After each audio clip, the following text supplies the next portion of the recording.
morning, everyone, and welcome to the eTwinning National Conference 2022. My name is Ciara Gibbons, and I'm one of the eTwinning officers here at Léargas. I'd like to welcome everyone joining us in person here today in the Alex Hotel. So thanks everyone for making the journey here today. We're delighted to have this opportunity to connect with our eTwinning community in person here. And I'd like to also extend a welcome to our attendees online who are tuning in through the Hop-In platform. Thanks for joining us this morning. We hope that you feel as connected as everyone joining us in person. And we encourage you to use the chat function to say hello to everyone and ask any questions that you might have.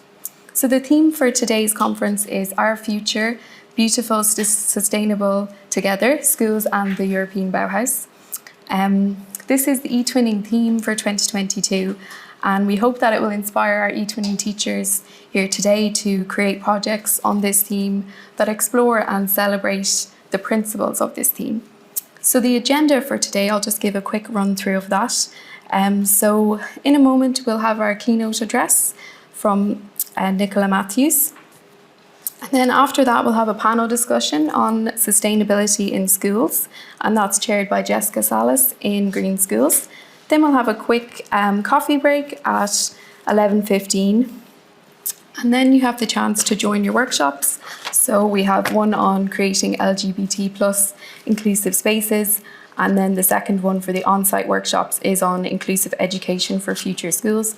We also have an online workshop facilitated by Brendan Colleran on the European opportunities for future schools. So now I'd like to introduce our keynote speaker for this morning. Nicola Matthews is a senior architect in Build Heritage Policy at the Department of Housing, Local Government and Heritage. She's also the national contact for the new European Bauhaus.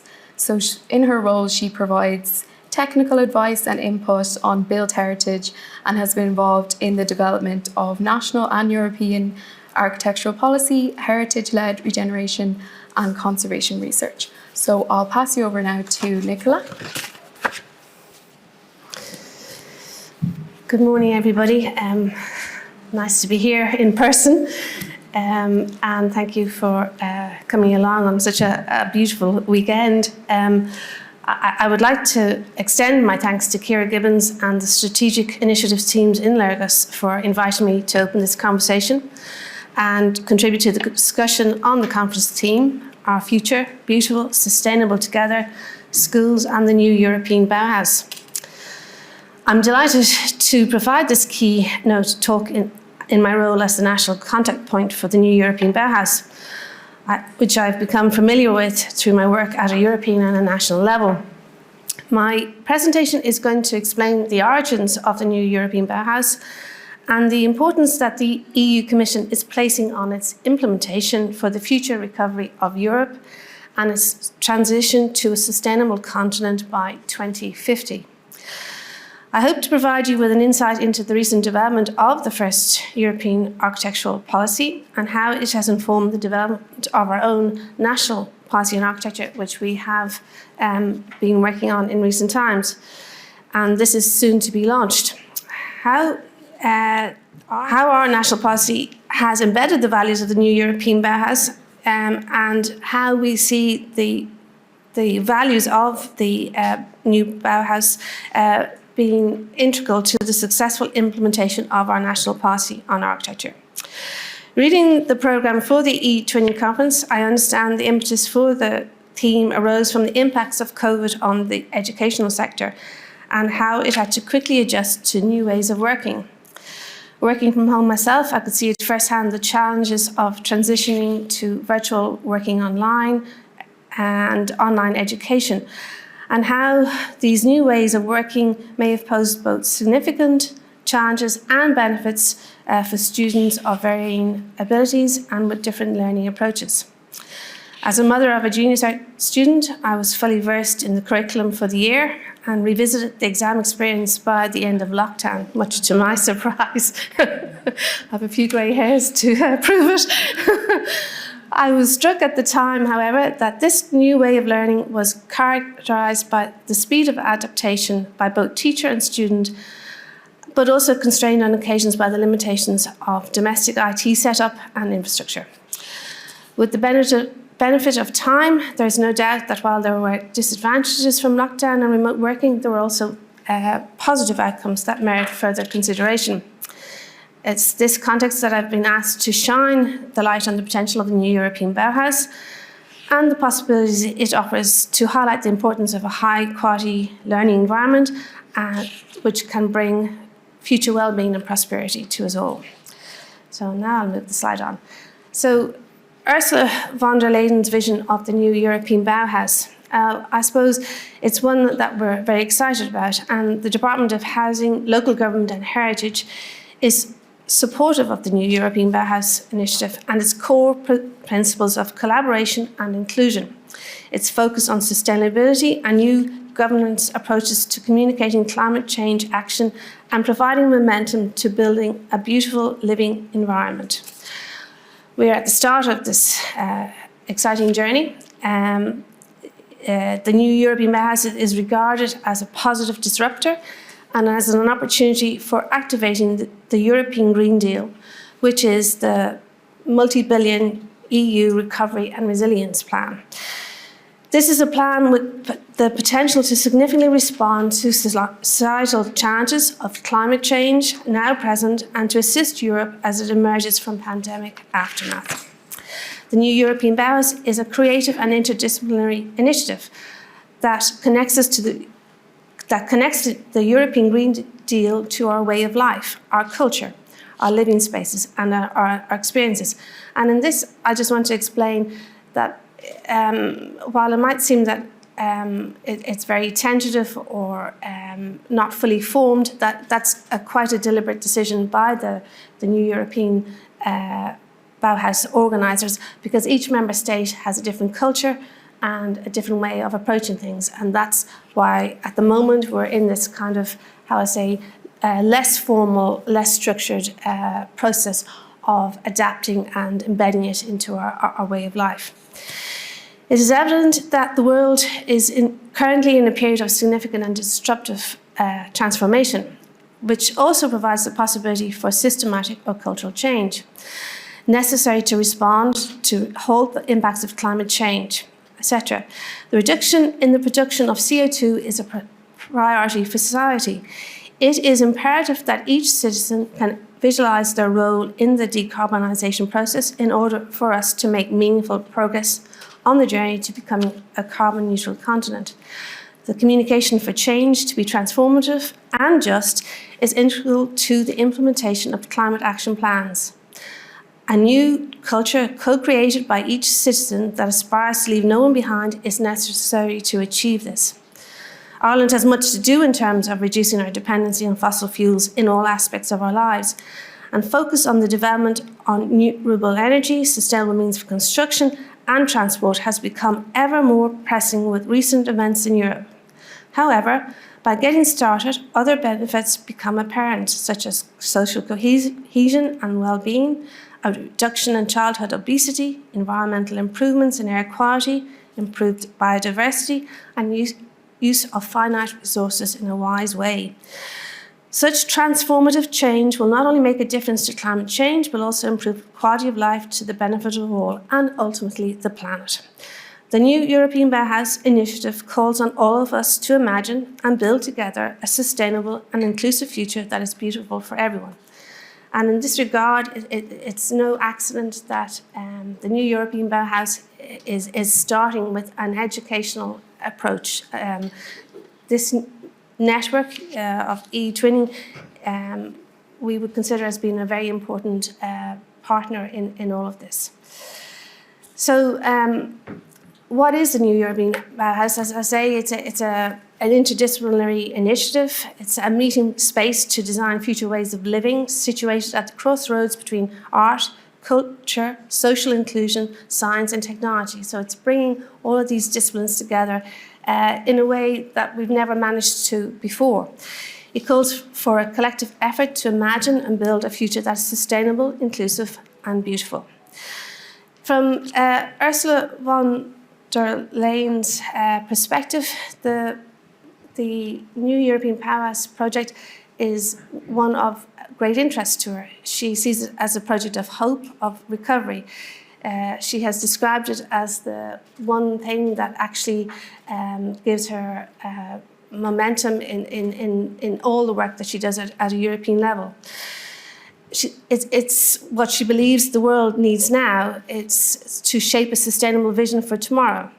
And the energy of engaging with all who want to contribute, different backgrounds, artists, architects, working together, the ambition is to bring the Green Deal to life.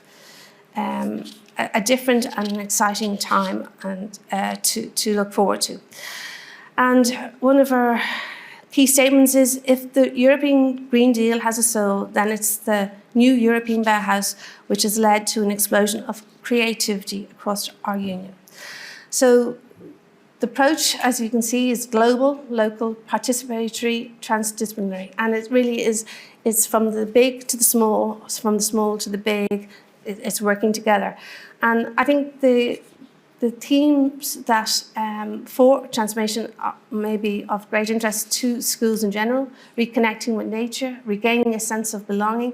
That was certainly something that we saw very much in the department, that people really reconnected with their places, their heritage, their natural heritage, their built heritage, archaeology during the pandemic lockdown. Prioritising the places and people that need it most. So leaving nobody behind is a really important part of it, and how we can include people of different backgrounds, diversity, abilities. That is very much at the heart of this. Shaping a circular industrial ecosystem and supporting life cycle thinking. We have a heavy lift to do in terms of addressing climate change, and I see schools as being integral to changing the focus on just on how we educate children now. We need to be looking in a wider way at digital innovation and the like. So, as I say, the new European Bauhaus is seen as a transformational project of our generation, and it's to be co-created, fresh, inclusive and creative.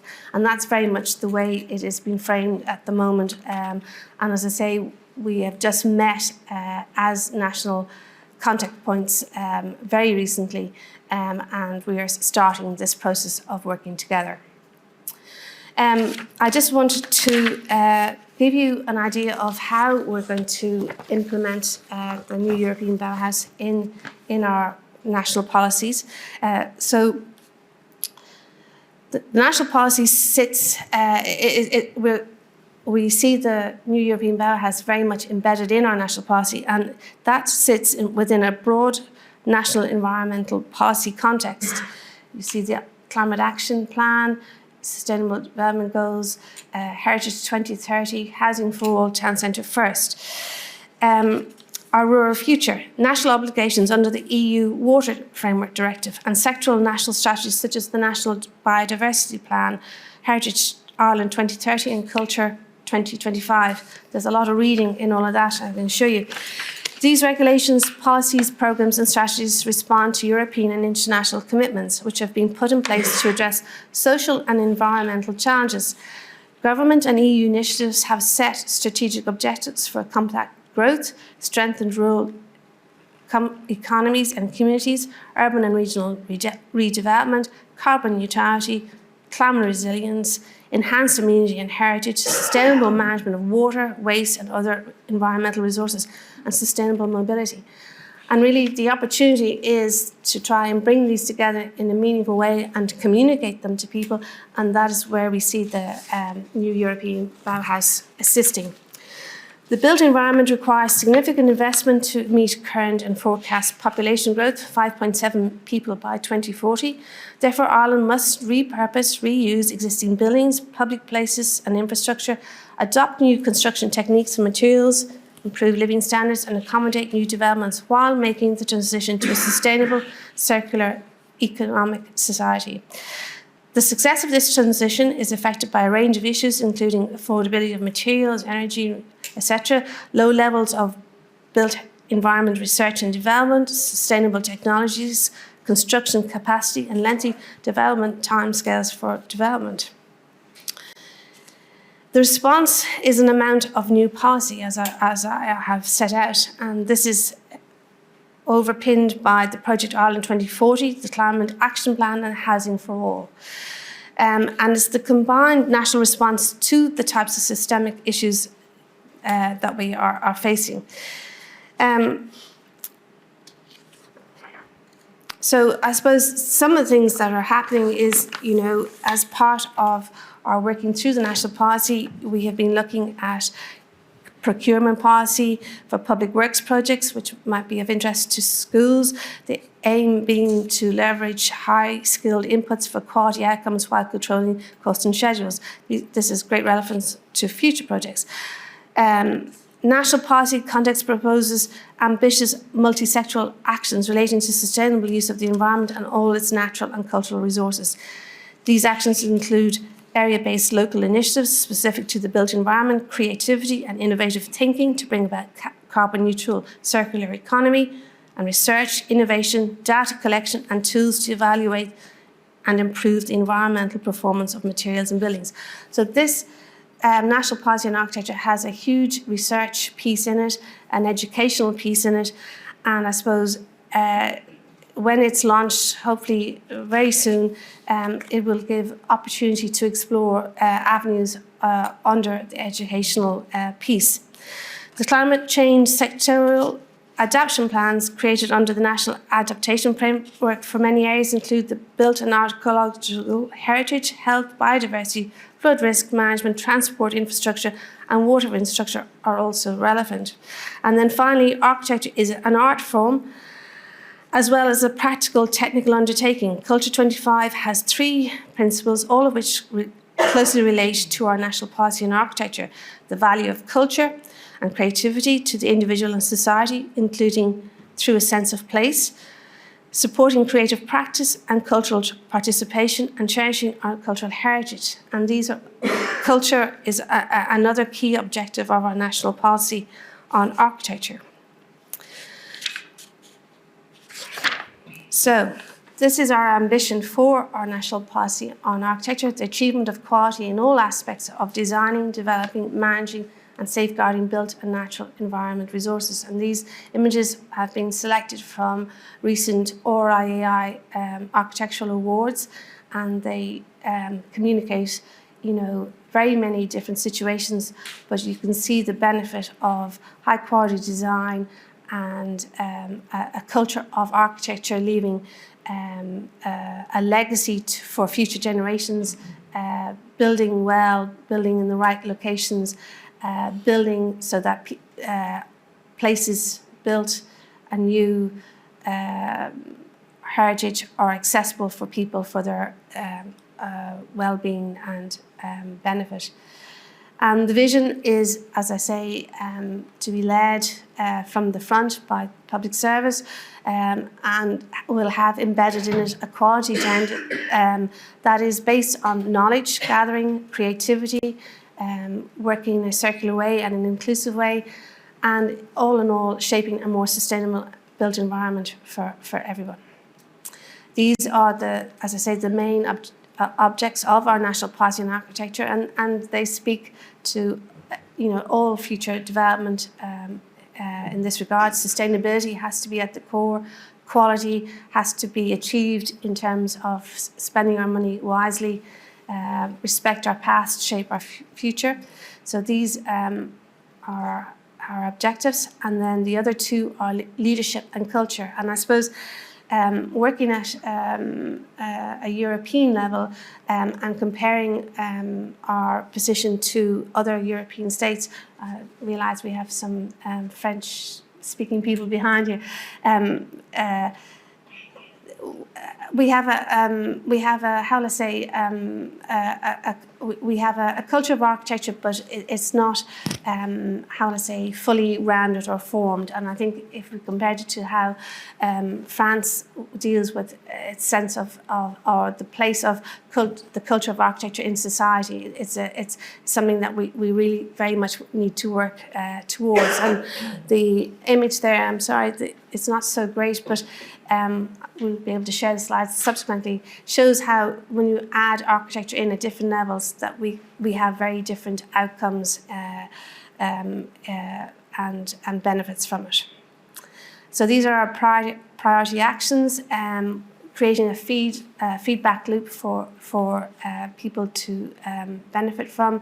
So that's something that would maybe inform the future design of schools, for instance.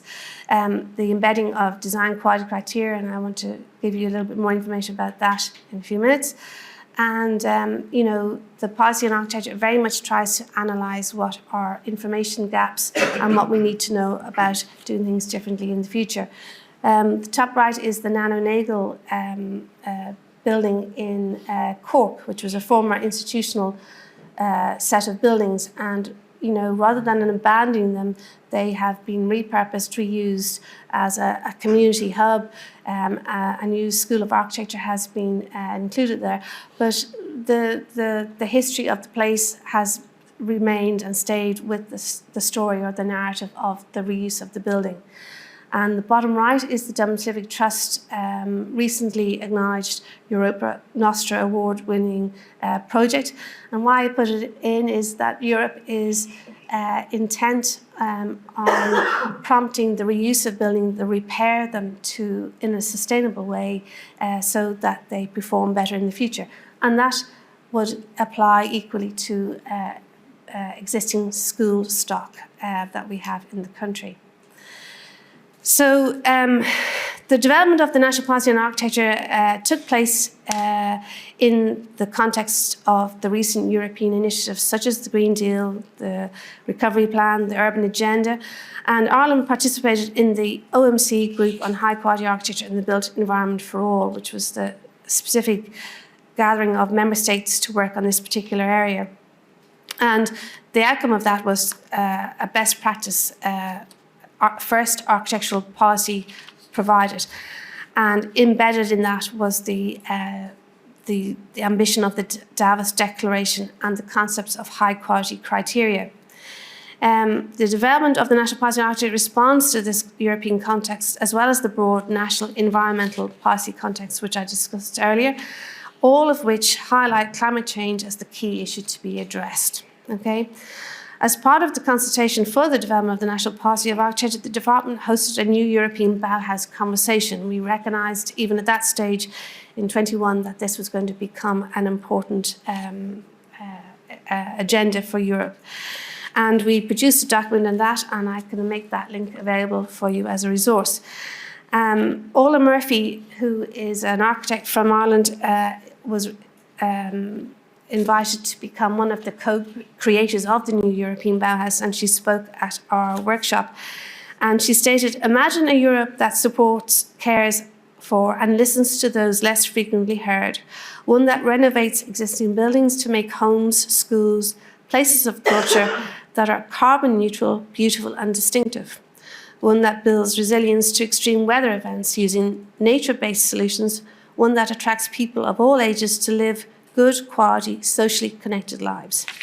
And I think that's really a very useful way, a very nice way to sort of communicate what our hope for the new European Bauhaus might be.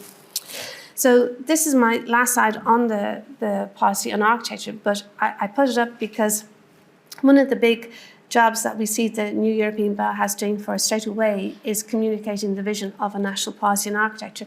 And on the right-hand side, you can see the Panorama Netherlands, which is their architectural policy, which has been established. And basically, it is an installation that has travelled the country where citizens can stand in the middle of a panoramic scene and see their country and what it will look like in 20, 30 years, how architectural design will influence how water is managed, how they'll deal with flood, how they'll deal with climate change, what kind of buildings they will live in, what is their built environment going to be like. And I suppose that struck a chord with us very much in terms of typically we will produce policy, but we actually, to get people to take it off the shelf and use it is the challenge. So in this instance, we hope to develop, I would say, very interesting digital information for communicating the policy to a wider audience in Ireland. And we are going to use Grafton architects, who are the cultural ambassadors for architecture, to assist us with that communication strategy. So watch this space, as they say. So the European Policy in Architect, I just need to sort of give you a little bit about that. It was undertaken as part of the Cohesion and Wellbeing plan of the Council during 2019 and 22, and I was very fortunate to be part of that working group. And it comprised of 39 experts nominated from 23 member states, and including Switzerland and Norway, who closely collaborated with the aim of addressing current challenges and long-term strategies for our living environment. In the process coordinated by the European Commission, the experts exchanged knowledge, analysed case studies and synergies with existing initiatives, policies, and developed recommendations on the many ways high-quality architecture can help to inform and improve development and further develop the spaces and places of Europe for the benefit of everyone. And I just wanted to show you this slide because this is the funding and the policy context and the research context of Europe. And I suppose the architectural policy that was written communicates with all of this. So there's a point in time has arrived, I suppose, at a European level where architectural policy is embedded in all funding, in all policies. Which is a very exciting perspective from my point of view. And as I say, the document that was produced towards a shared culture of architecture, investing in a high quality living environment for everyone, is a valuable resource for clients, civil servants and other relevant stakeholders. And within it, there is significant contribution to education as a central theme for delivering high quality built environment. So as I say, at a European level, the imperative of climate change is the focus of EU initiatives, stimulus packages and research programmes, most importantly, the European Green Deal. And this is why the new European Bauhaus has been linked so closely to it. Many practical steps are underway to put these aims into practice, such as publishing the Circular Economy Action Plan, adopting the International Construction Measurement Standard, and implementing the EU-level initiative. The UN Sustainable Development Goals are the blueprint to achieve a better and more sustainable future for all by addressing the global challenges of poverty, inequality, climate change, environmental degradation, peace and justice. The approach to research, territorial and social funding at a European scale in the framework programs such as Horizon Europe, European Structural and Investment Funds, and European Territorial Cooperation Programme, URBACT, an instrument of cohesion policy, is inclusive, cooperative and strategic in supporting of political priorities. So why I'm telling you about all of that is that you will see as time rolls on that there will be a new European Bauhaus element in all of that funding, in research, in the urban regeneration. It is coming through the regional assemblies in Ireland, and it will have to be reported back on. So why is this? I mean, Europe, I suppose, has been taking this journey for some time. And in this slide, you can sort of see here, we're back at 1988 at the start, and we're at the end here now, 2020, with the production of the new European Bauhaus. And there's been a series of things that have been put in place, building up to the establishment of a first European architectural policy. And the reason why is that Europe is conscious that they need to be more aware of how their funding projects and what sustainable outcomes that they are achieving. High quality architecture and built environment for all is therefore an emerging environmental, economic and cultural priority at a European level. This priority is currently centred on the new European Bauhaus, the cultural and creative heart of the Green Deal, which was launched in January 2021. So what I'm trying to say to you is that this is not a passing phase, this is core to how Europe wants the next decades to go. The new European Bauhaus was built itself on the concept of Baukultur, which translates as building culture, and embraces the concept of building well. The Conference of EU Ministers of Culture signed the Davos Declaration towards a high-quality Baukultur for Europe in 2018. This is a shared vision to deliver quality in the built environment, which is conceived as a common good with collective responsibility. The European Commission will use the new European Bauhaus to promote the Davos Baukultur quality system, which is a set of quality criteria developed from the Davos Declaration to underpin high-quality, holistic built environment decision-making. And this is the report towards a shared culture of architecture. This is a case study that we put in from Ireland. We had two in the final report. And this one was selected because the case studies, we looked at, I think, 78 case studies from across Europe. And the point of the case studies was that they displayed these criteria, which were governance, functionality, environment, economy, diversity, context, sense of place, and beauty. So case studies that had a number of these criteria within them were seen as being best practice and were able to explain what high quality, define high quality for you. And this is a template for evaluating a built environment. So for instance, as teachers, you could actually take this template and work it through your own situation, your own context, what areas of your school or your environment maybe are less satisfactory than others. And then that might give you an idea of how you might maybe plan a school project or a college project or whatever. But sorry, the quality is not great, but as I say, I'll share the images and you'll be able to see them proper. But it's a very accessible tool to actually consider this concept. So this is the first time all these national architectural policies at a European level have been brought together.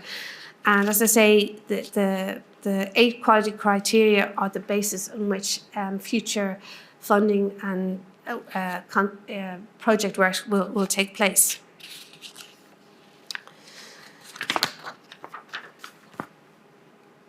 So now we get on to the bit where you probably will be more interested, but I had to give you this background to it.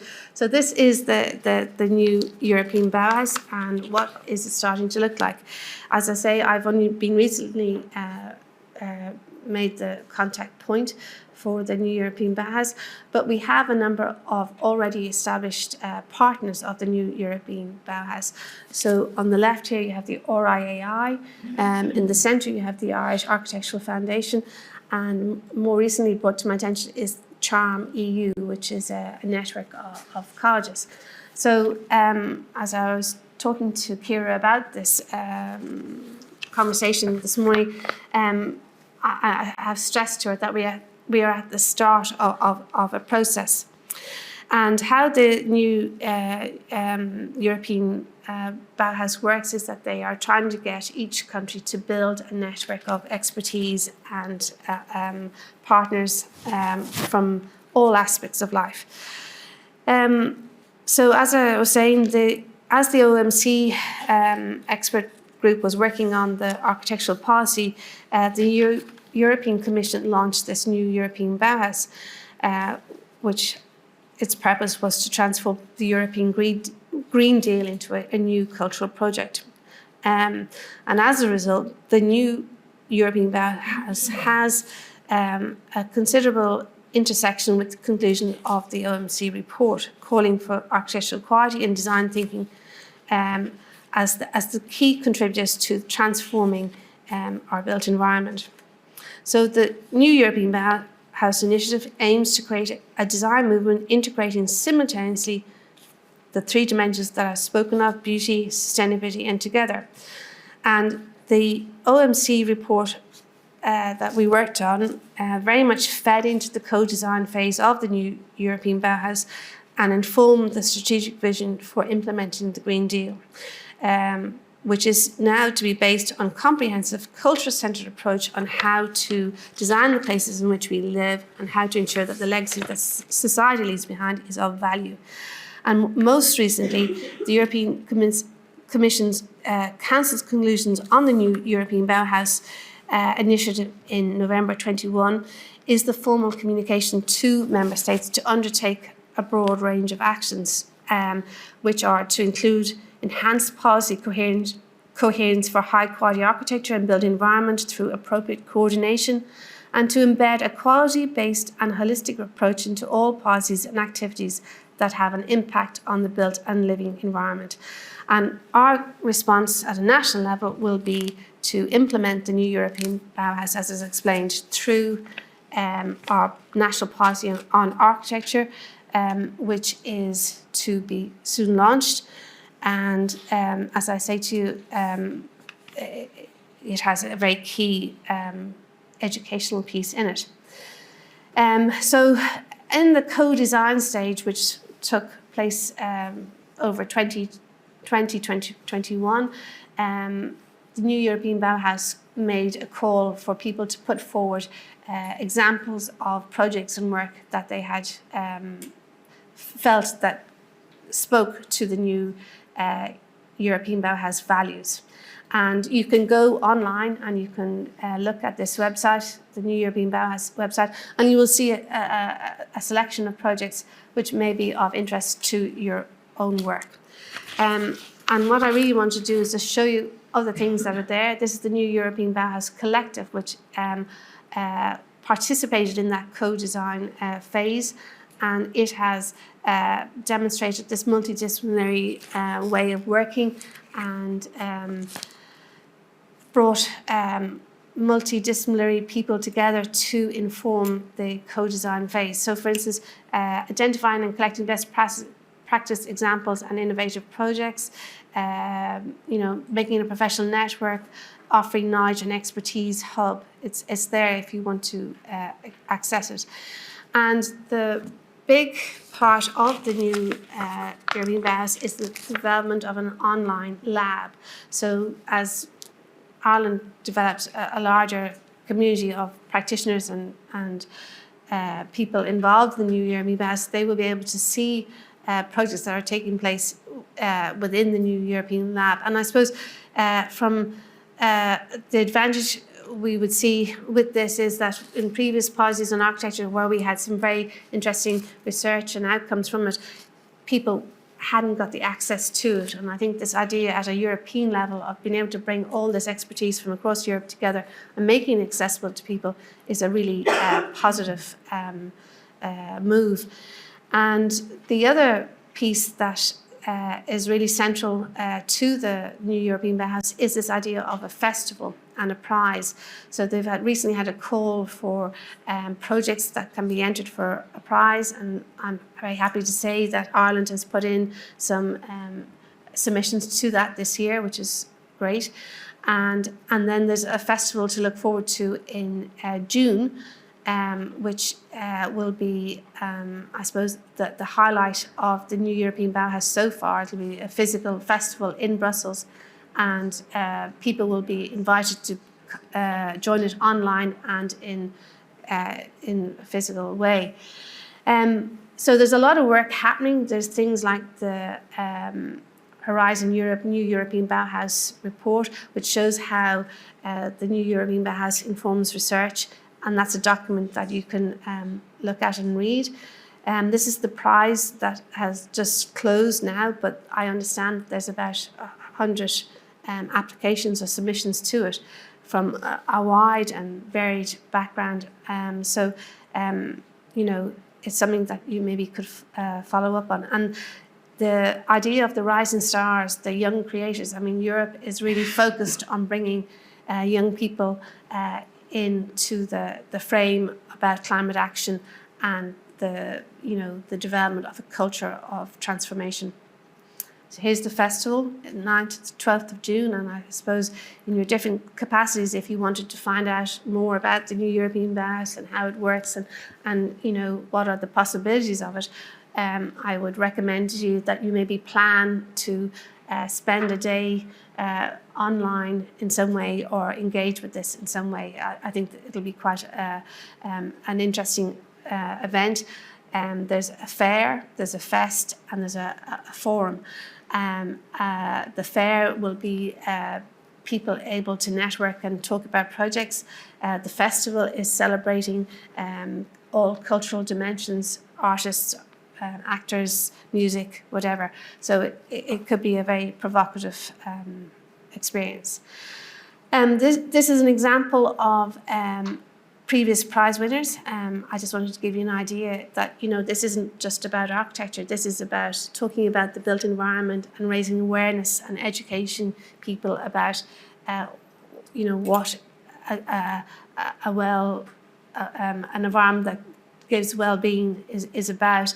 It's also about retaining sense of place, belonging, and this is a project about rather than talking down to people, actually getting people to talk to designers about what is important. And then this is you know, an alternative approach, which is greening spaces at roof level. This is about making you know, addressing climate change, water attenuation, greening, contributing to biodiversity. So it's a different approach. And then here's one that is about memory of, you know, a digital museum. So making accessible the history of a place that maybe people have forgotten how it, you know, and it can be a difficult history, but it's using digital technologies to achieve that.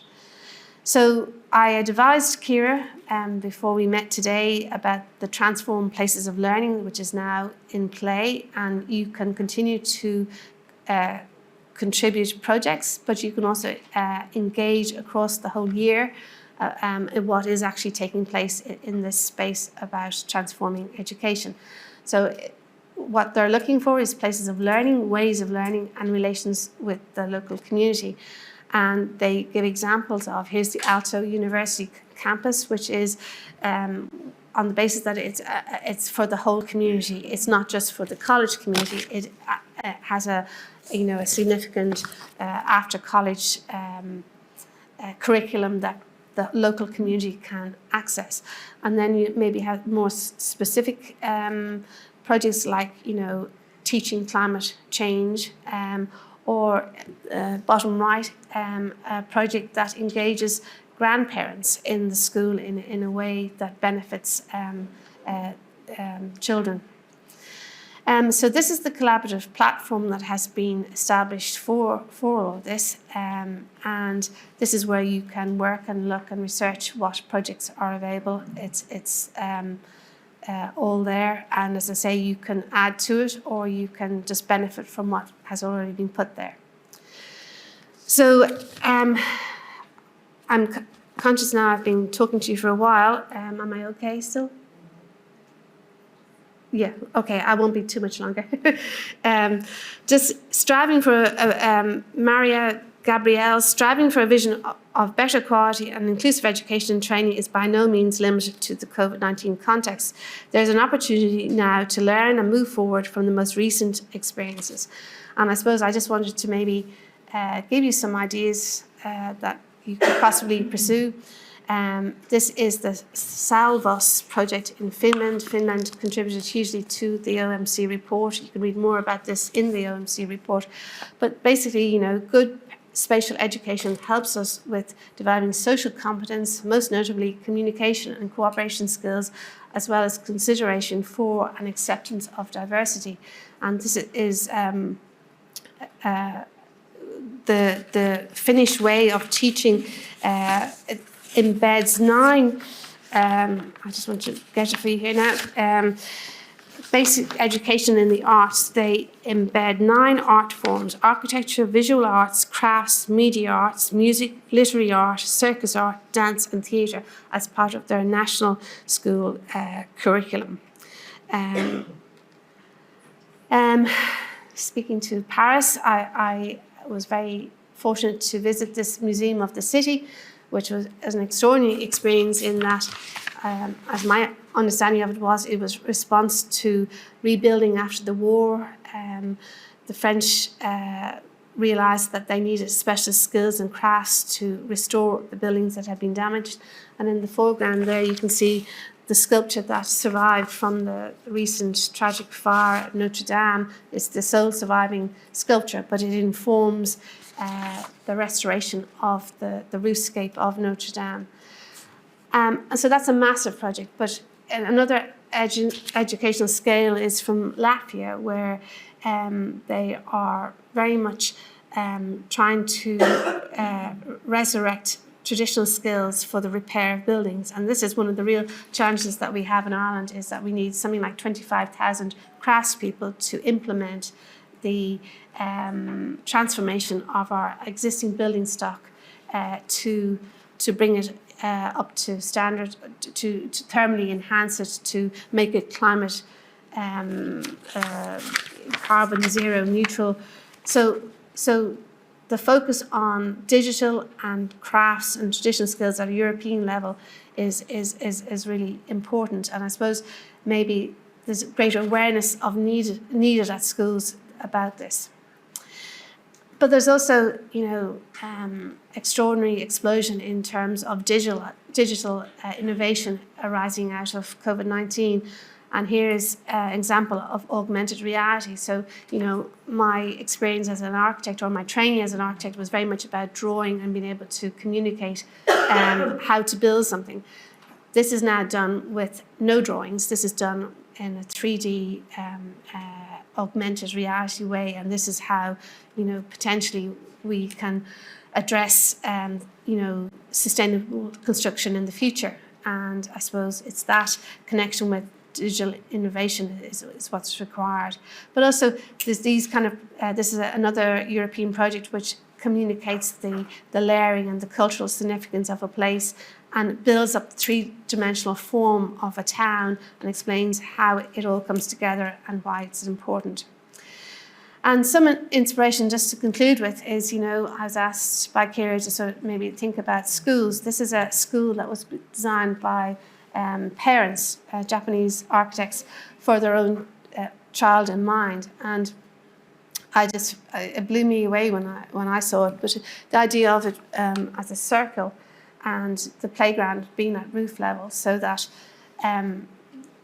the children get so much exercise, because the motivation once they get on the roof is to run the full thing, so they keep running. And but also the idea of, they didn't knock the trees down. They actually included the trees in the actual experience of the school, so that children can engage with nature. And you can see on the roof level there, where the roof lights, the children are invited to look down into the classrooms to see what's going on. And then finally, the water fountain, which was placed in such a way that they grouped around it, like in traditional Japanese culture, of meeting at the well and talking about your problems and talking about what's going on in the day. So these are the kind of things that change our perspective on things. This is another school that I had the benefit of visiting in Slovenia. And I suppose what I'm pointing to you is that it is built in a sustainable way to a very high installation value, but it also has organised itself in a very open plan, and benefits from sort of overhangs, shade, and for poor weather. Very much crafted, very tactile, universal in design in terms of handrails. But what really struck me was the open spaces and the opportunity for education and playing outside of the classroom, and this great space in the middle of the school, which is where is the meeting point, and everybody is circulating around it. So there are great ideas, I suppose, emerging. This is Belgium's current work plan for schools. It's where they're taking stock of the existing buildings, and they are making a project about thermally upgrading or enhancing the energy efficiency of their school stock and how they're going about it. And I recommend it to you as one to look at. I mean, the one on the far right is how they're going to produce schools more quickly. And this one, I suppose, is sort of the pop-out idea of a school of architecture, and it's for a wide range, age ranges from 7 and 19. And I suppose, you know, I was kind of fearful of sort of coming along and sort of saying, okay, we need a museum of architecture for kids or whatever, or how do we do this within schools? But what Estonia does is that they actually organise visits to buildings, and they bring people to very different kinds of buildings, not just high-end museums, but also industrial and all that. And they talk about reusing buildings, and I suppose it's just a very exciting way of providing a different form of education and awareness of built environment. They also have developed ideas about what you might do in the classroom, and even these gazillion houses, how you might consider a house. What does a house mean to different people? And kids can play with these boxes or kits. And what have we got to offer for you from our department? Well, we have developed some interesting materials for the classroom. I'm not sure if people are aware of them, but I suppose they cover you know, this idea of culture, of architecture, not just stopping at how I say monumental sites, but that it is a continuum that embraces all our building periods as one tradition of building.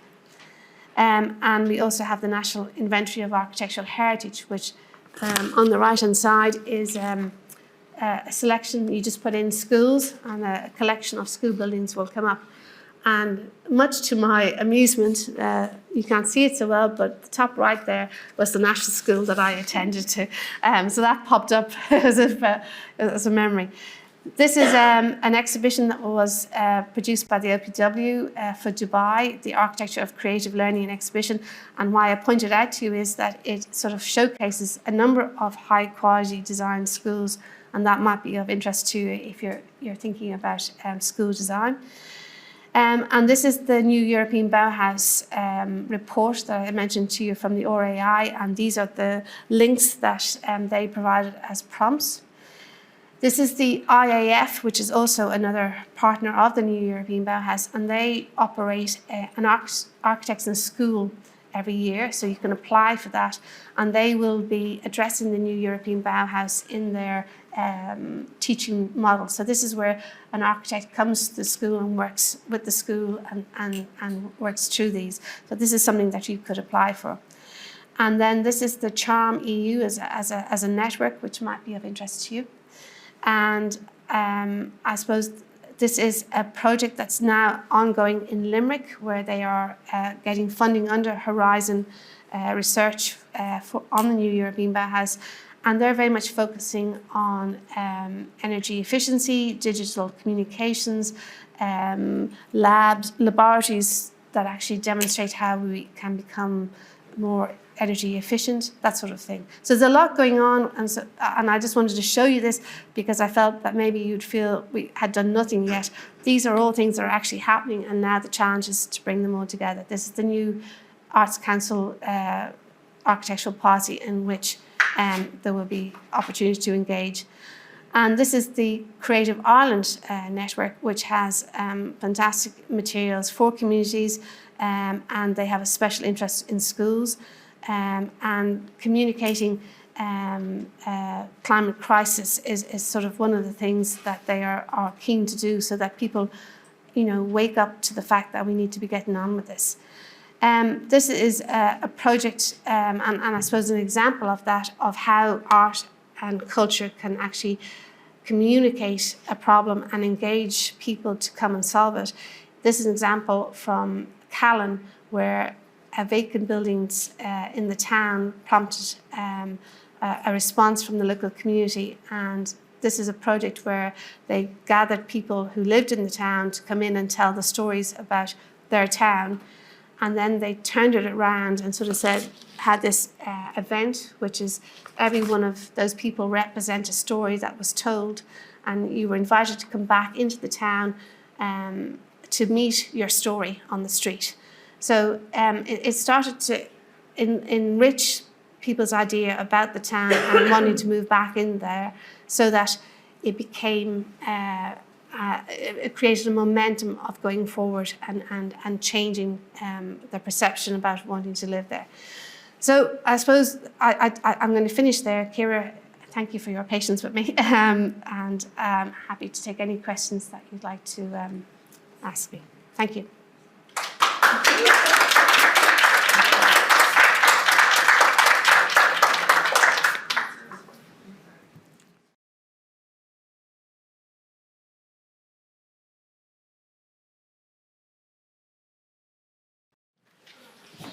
Thank you so much to Nicola there. We're running slightly over time, so might just, if anyone has questions online, we can maybe come back to those at a later stage.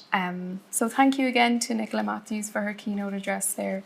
So much interesting elements of the European Bauhaus. So I suppose what we wanted from this event was to give you kind of the overview of the European Bauhaus, and then to also choose two key themes from it, which are sustainability and inclusion. So before I move on to the next item on the agenda, I'd just like to draw your attention to another special theme for 2022. As you may know, 2022 is also the European Year of Youth, and this shares many similar goals with our theme of today, by shining a light on the importance of European youth to build a better future, greener, more inclusive and digital.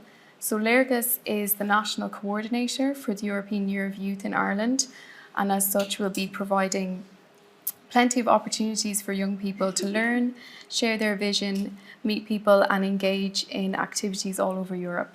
So one opportunity is by providing micro grants for activities and events that support the priorities of the European Year of Youth. These microgrants are open to all kinds of youth organisations, clubs and schools, and are available to apply now. So for more details on that, you can check our Léargas website. So now I'd like to introduce our panel discussion. So the theme of this today will be on sustainability in schools. I'd like to introduce you to Jessica Salas, the Global Citizenship Officer in Green Schools Ireland. As you may know, Green Schools are Ireland's leading environmental management and education programme for schools, promoting long-term whole school action for the environment. So I'll now pass you over to Jessica, who will chair our panel discussion. Thank you, Ciara.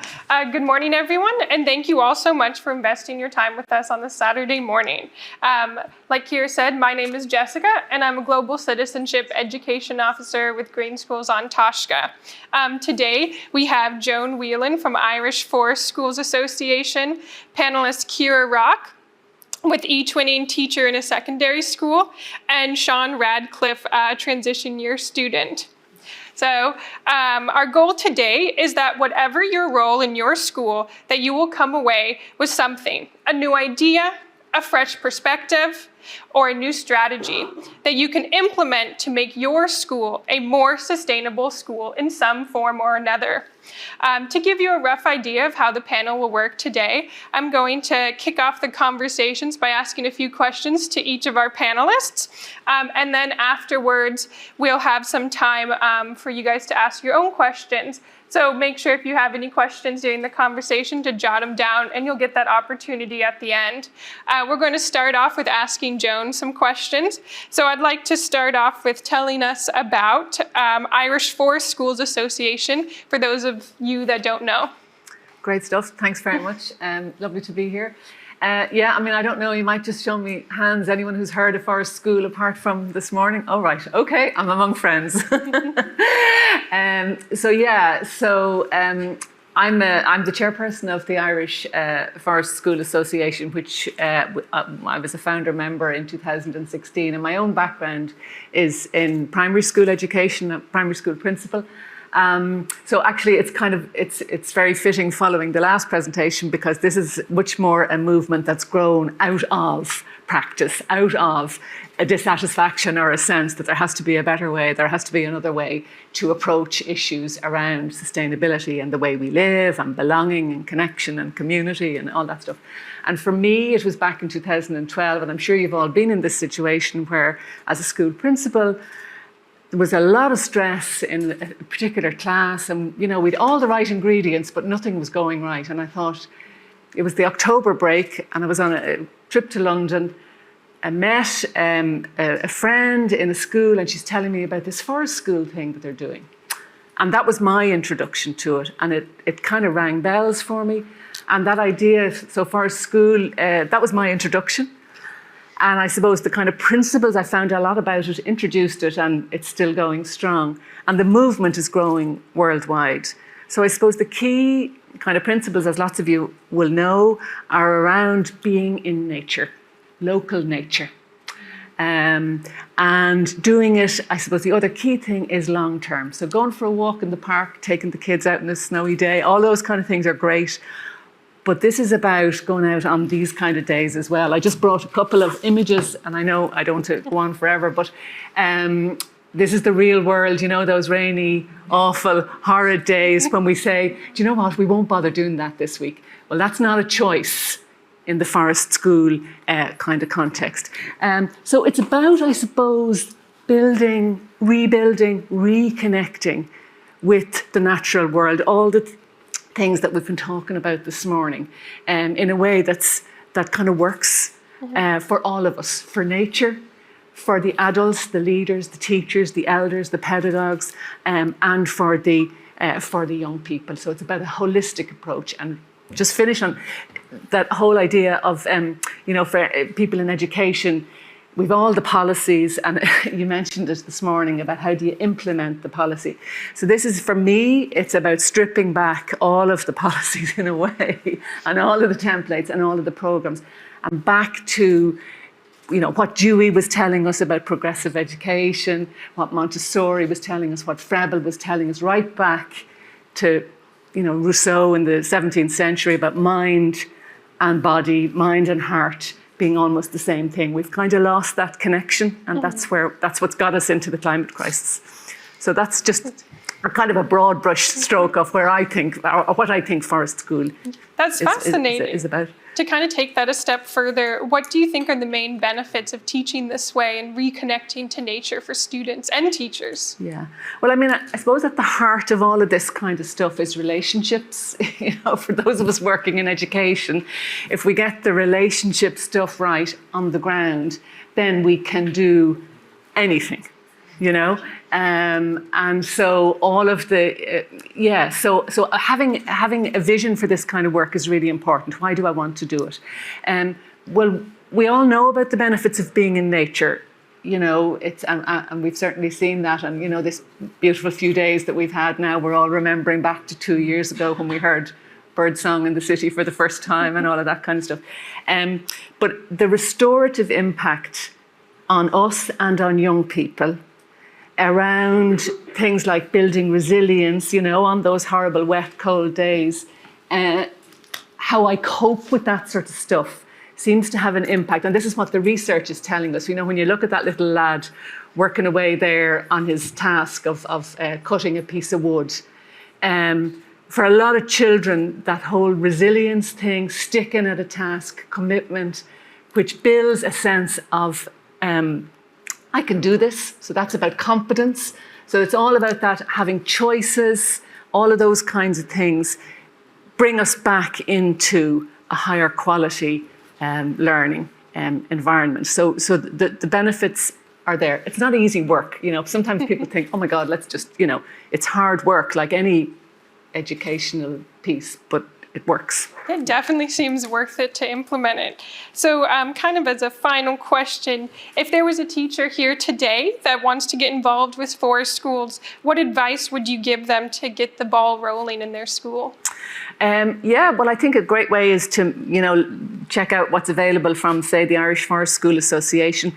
Go along to some kind of a taster event, or get somebody, anyone, things like, the Heritage in Schools programme have forest school leaders. Dip your feet in. You don't have to go all the way into the deep end starting off, and we're all busy and stuff like that. So do some reading, do some thinking, come to some of the events, meet a few like-minded people, and start small, I would say. But I would definitely say, have a go, Thank you so much. So we're going to move on to Kira Rock, a secondary schools teacher. So welcome, Kira. Tell us about your experience of doing an eTwinning project on sustainability, and tell us a little bit about the project. Okay, hi, good morning everyone. Sorry I can't be there. Nature of the beast these days. So I've been involved with eTwinning for over 10 years with my partner in crime, Martha, in Spain. So our project, we've worked together from very small up to the last few years, where we have been a lot more challenging in what we've decided to do. So we had the opportunity, we planned in advance, and Martha brought her students to see my students in November 2019 in school here in County Limerick. And we didn't ask the students or tell them we were going to do anything in particular. We invited them to discuss what they might like to do. And so the project began after their initial visit, and what they came up with was the idea to do a project called 4 Ways to Change. You might see the little poster behind me here. And the premise was to get our school communities thinking about the little things we can all do to make a difference to the environment, and the impact we are having in our daily lives in the choices that we make. So it was little things. We weren't looking to change the world. We just wanted to make this relevant. So they chose the areas like the 3 R's that they all know from primary school all the way up: reduce, reuse, recycle. They wanted to incorporate planting. We have a school, we're very lucky to be out in the country, and they wanted to bring planting in. We'd been promoting this through Green Schools because I'd be involved with that as the coordinator in the school. So they wanted to bring that in. What was really close to their hearts was something that I think Sean will be talking about shortly, and this was combating fast fashion. They wanted to do a clothes swap. And they also wanted to bring in what was important to them, their interests like music. A lot of them were part of the music class and played an instrument or could sing, and others did dance outside of school, and they wanted to bring that in. And these are senior cycle students, 5th years.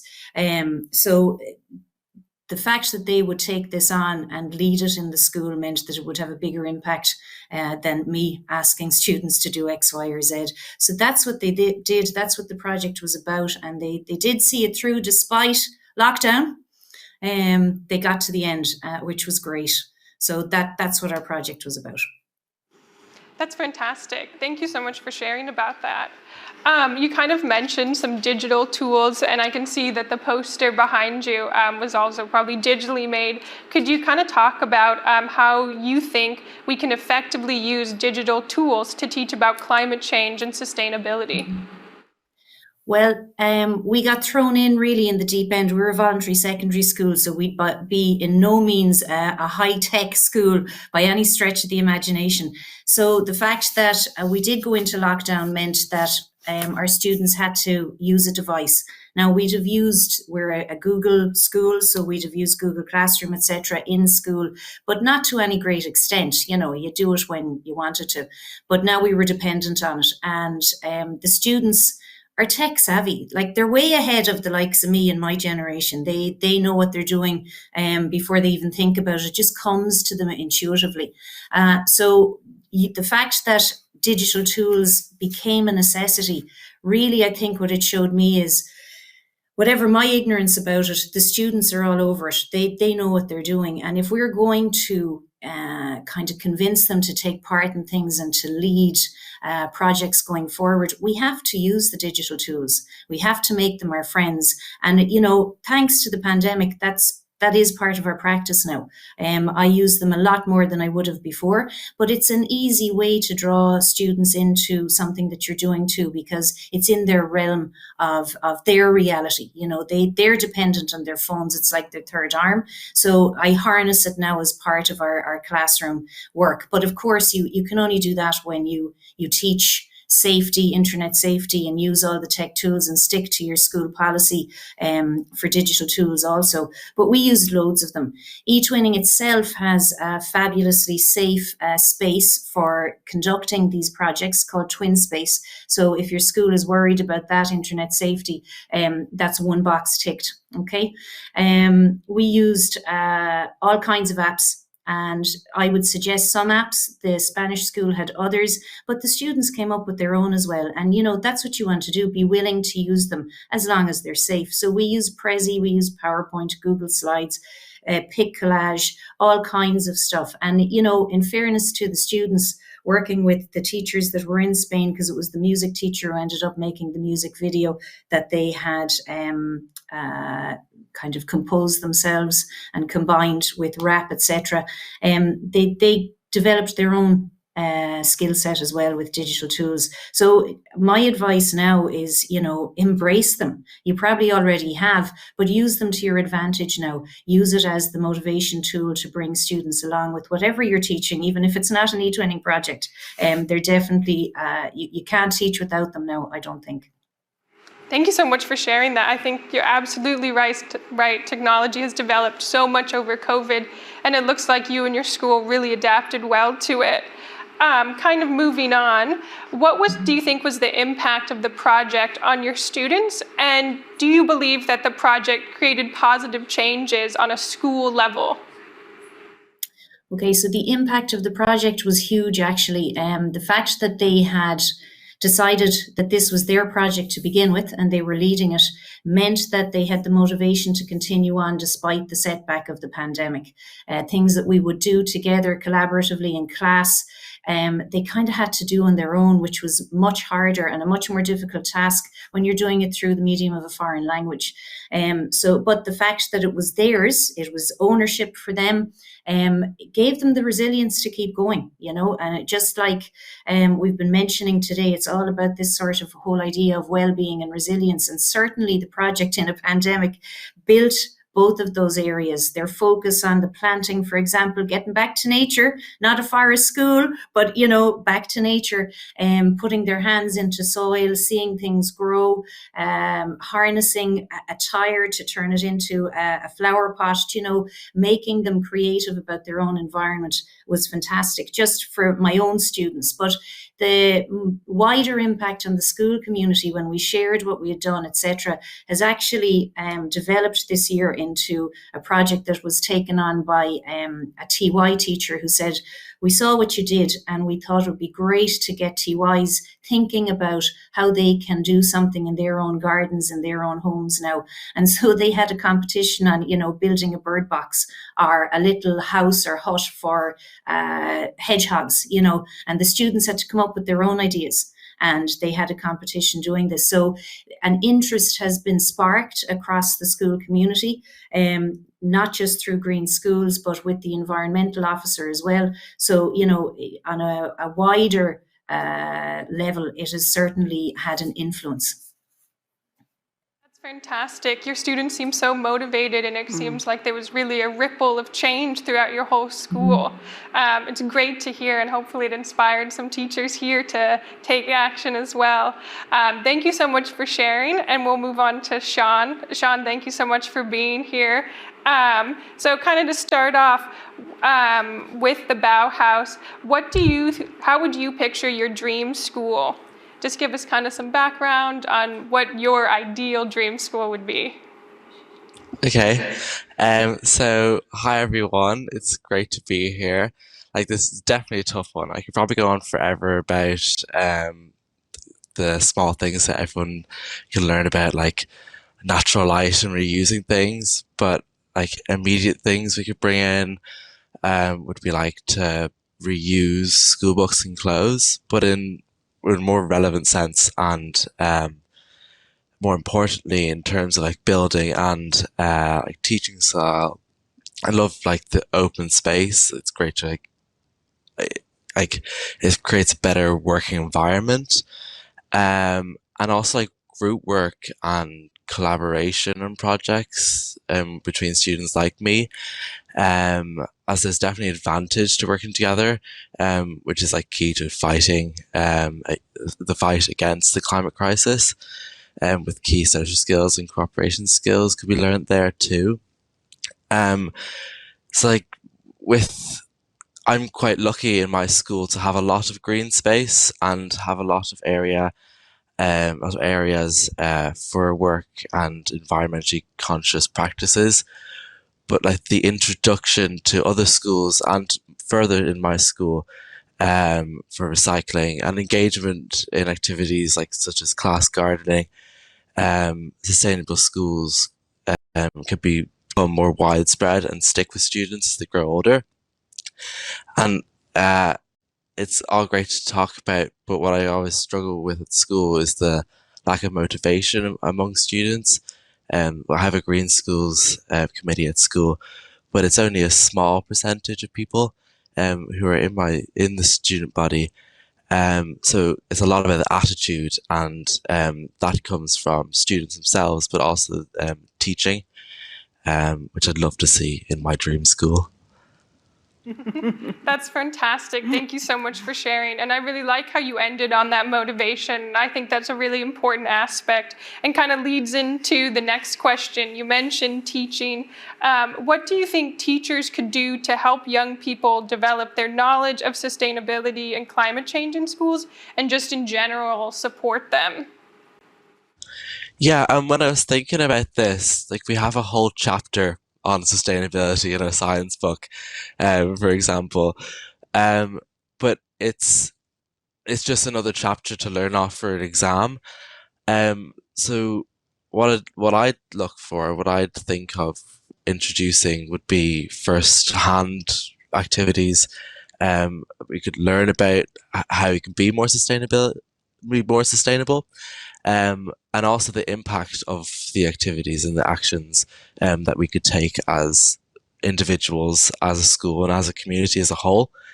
So what I've noticed in school, when I go with a Green Schools peer around to each class, like during Climate Action Week, for example, to talk to all the students about like statistics and what's going on at the moment. I remember going around talking about COP26 when that was on, is also the lack of motivation and good attitude.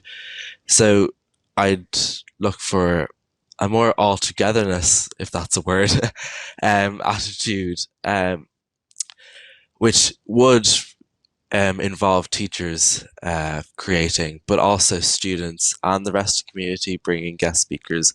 We were very fortunate to have guest speakers who were on their way to COP26 to talk about their experiences at my school, but in other schools also, because it is all working together to combat the crisis.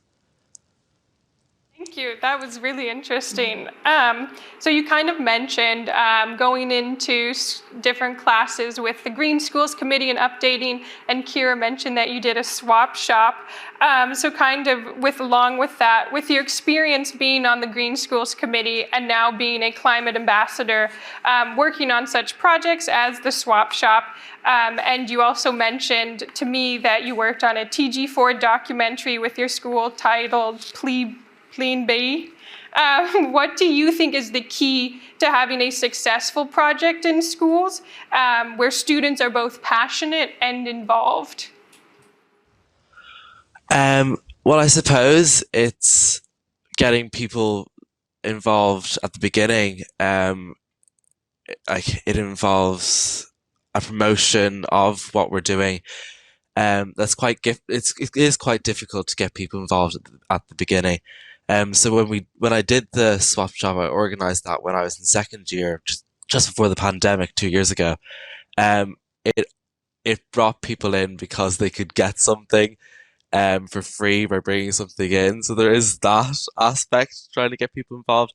But there was an increase to our committee, the amount of people in our committee, which was great to see. I suppose engaging and just fun activities, because there is a lot you can do, like gardening and building a bee hotel, or being in a T.G. Cahir documentary, which I heavily enjoyed. It's those type of things that get people involved, I think, and it's also small things, like it's all baby steps, and we can't all be doing lots and everything we could possibly do starting in one day. You have to take one thing, one week at a time, 1 month at a time, even. And I think schools could really help with starting that among students, and that'll influence their parents and the wider community. Love that, taking those small steps. So kind of on that small step, you mentioned that as a personal project, you created climate crisis posters featuring the themes of our waste, biodiversity, travel, energy, food, and of course fashion. And you displayed them in community areas with the mission to both inform and involve those who may not be educated on the climate crisis. With this in mind, how do you think your dream school would influence and connect with the wider community? And how do you think creating and displaying artwork like you did with those posters plays a role in your dream school? Yes, so I'm really happy with the work I did in that project. I started that in January just this year, a couple of months ago. I took a week off school, we were allowed, and I started working on it. I suppose getting those 6 themes, it was hard to pick 6 themes that people would be interested in, but now having this project displayed in my local parish, it does get more people involved, and I do connect it to I have a poster that's my opinion on the theme, and some of my peers' opinions on the theme and what we do personally. So it is difficult for me to do a certain amount of things as only a 16-year-old. But if I can do it, then others can as well. So it is difficult to get people involved, but luckily we have a great band of people in the parish and at school. It's baby steps again. I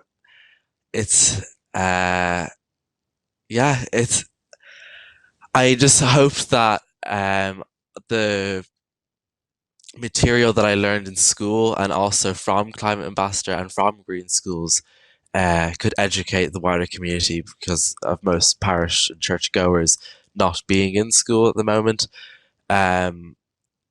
We could just bring lots of people together, and I hope I achieve that with the project.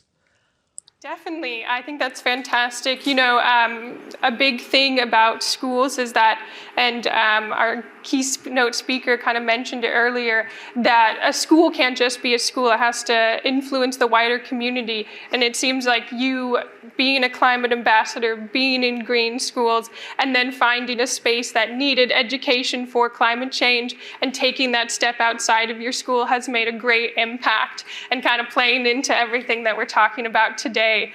Thank you so much for sharing. I think we have time for a couple general questions, if there's any questions in the audience. Any questions? Yeah, just put a microphone there, sorry. I can shout.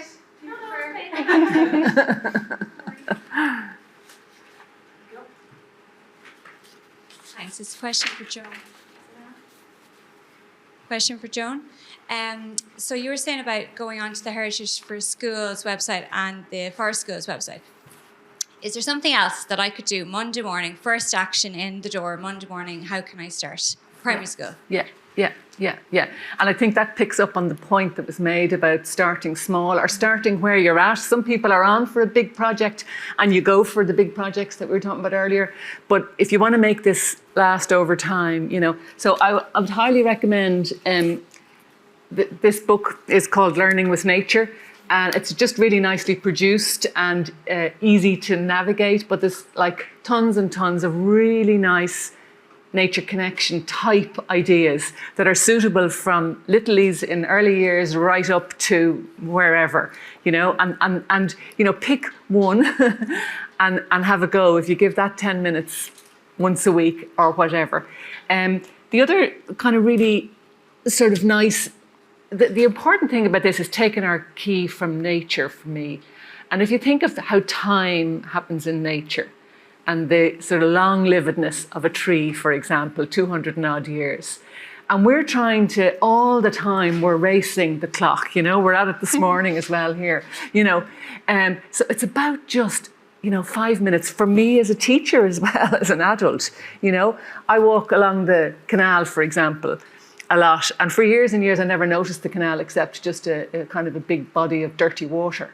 And then I got into this kind of stuff, and you know, that little bit of more, you know, mindfulness is very overused, but like when you're walking, noticing. So on your way to work or on your way to school, or you know, just noticing, not in any, you know, big way, but noticing what's around you, noticing the sounds.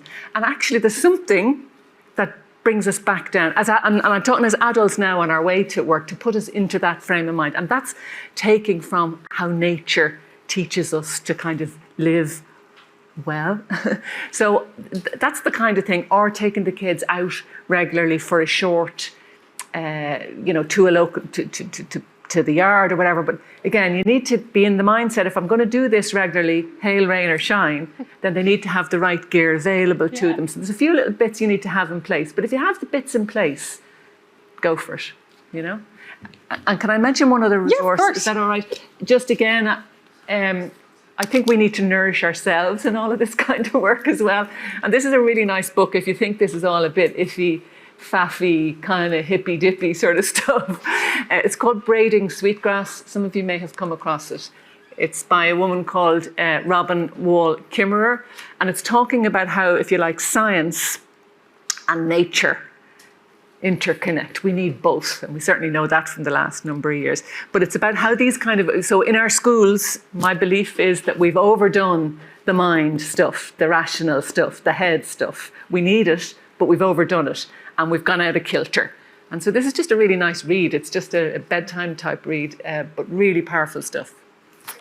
Sorry. Great, thank you so much for sharing that. Are there any other questions from the audience or questions on the online chat? Nothing online? Okay, I have a question for each participant. So what do you think is the biggest challenge as a teacher, as an educator, or as a student, wanting to educate others on sustainability at the moment? And what are some solutions that you've personally found while trying to educate others on sustainability and the climate change crisis? Joan, do you want to go first? Yeah, well, I suppose my own personal view is that there's so many programs and there's so much stuff and there's so many templates and there's so many forms to fill in. And there's, you know, it becomes, you feel very hopeless very quickly sometimes. Yeah. And so for me and for in the kind of work, say for school type work, it's about kind of getting rid of all that stuff. Mm-hmm. And it's exactly the message that the other speakers have said about taking the bits that you feel, do you know what, I can do that one, and doing that, because it is actually really very hopeful work. Nature connection work and this kind of work is really kind of powerful stuff. So I would say to not get bogged down in, you know, and it's one of the downsides, if I may say, of you know, a lot of the programs and stuff, is there's so much form filling to be done, and it's what you said about policy into practice, that you know, and a lot of this kind of work is around the intrinsic reward that comes from, you know, making a spoon from a piece of wood that you've whittled yourself, and that you know the tree that it's come. You know, it's getting that connection to the land, and certainly as Irish people, you know, we have a really recent connection to the land that we've kind of lost a bit, but we've a beautiful country and a temperate climate, and we want to showcase that too, you know. So don't get bogged down with the thing and the sustainability word and all of that sort of stuff, you know. So I just want to say one thing, which is this little painting. if I can finish. Which a little fella, a 7-8-year-old did. And they were doing a little piece of work for me around explaining to people who wouldn't know, people like you, what is forest school. This is a couple of years ago. But his little thing said, what is forest school? It's an interesting experience. If you can see the painting, it may look like a splodge of paint. But it's not so much how it looks, it's how it felt. And I just keep that, when I'm thinking, that I keep this very close to me. I love that. So we're getting close to the end of the time. So kind of for each participant, I'd like you to ask yourself and answer, what is one thing you would like the audience to take away from the discussion we had today? Do you want to start first, or do you need some time to think? No, I let the others go on. Kira, do you want to go first? Well, I think one thing to take away is to do something. And like Sean and Joan have both said, it doesn't have to be big. You don't need to start big. Start with something small and invite your students to develop it. You can go to any bit of training, take that resource, introduce it in a general way in your class, no matter what subject you're teaching. You can bring it in. Just need to be a bit creative and open it up to them. Get them to get involved. If you don't do that, you won't have buy-in. You may as well be speaking to the wall, and from that level then have discussions with your colleagues. The drip effect across 10 teachers as opposed to one constantly banging on about whatever it might be is much better and much bigger. So that's what I would do. Do something small, it'll grow big. Amazing, I love that. Sean, do you want to go next? Yeah, and again, baby steps. Something small, make it manageable, enjoyable, and have hope when doing it. Have hope, keep it up, just the small little things you can do. Just keep knocking away at them and ticking the next one off. Because I'm nowhere close to being as green as I could be, but I can't do everything at once. But I keep moving up on the list. Incredible, thank you so much. And would you like to finish up? I suppose maybe to remind us all, myself included, to spend more time in nature, in our beautiful land, right in the city. I mean, there's a picture from the south inner city in Dublin. And it's not a doctored picture. And you can see how tiny the humans are in comparison to the trees and nature. So, spend 5 minutes every day in nature, and I think that'll get us on the road, or further down the road. Yeah, lovely. Remind us what we're fighting for. So I think that is the perfect note to leave on, a note on hope, making small steps and spending time in nature. Thank you for all the panelists for your insightful perspectives, and thank you for everyone coming out today. Please enjoy. I think we're doing the coffee break next. So thank you, everyone. And during the coffee break, if you have any specific questions, definitely feel free to come up to us and ask us. So thank you again to Jessica for chairing that discussion. So we'll now go for a short coffee break for 15 minutes. Sorry, I know we're a little bit over time. And then after that, you'll go into your workshops. So our attendees here in person will go to the workshop, which is in the designated room assigned. And if you need any assistance, just reach out to one of the Léargas staff. And for those online, you can click on the workshop tab on the left-hand side of your screen. So this concludes the first part of this morning. We hope that you enjoy your workshop after the coffee break. And please do stay around for lunch. We'll have lunch around 1 p.m. today. So stick around to chat and to network with the rest of the attendees. So from all of us here, just thank you very much for attending today's session. So thank you. Well done.